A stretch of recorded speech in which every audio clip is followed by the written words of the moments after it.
Welcome back, my Pesca Vegan family. We stopped briefly for lunch, and this is where we're gonna have our lunch. This right here, this place.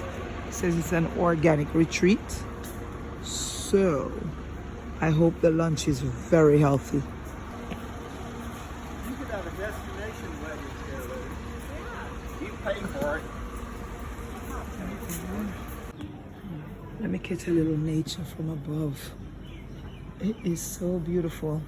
It's like you're in the trees.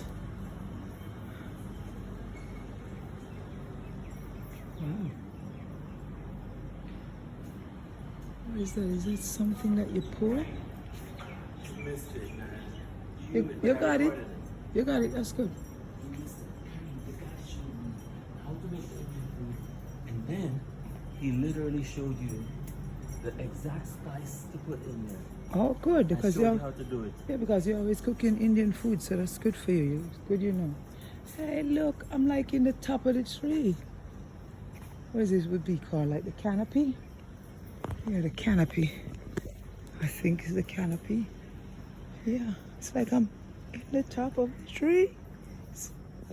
I'm in the top right here. I'm in the top of the trees, guys. Look, I can touch the branches.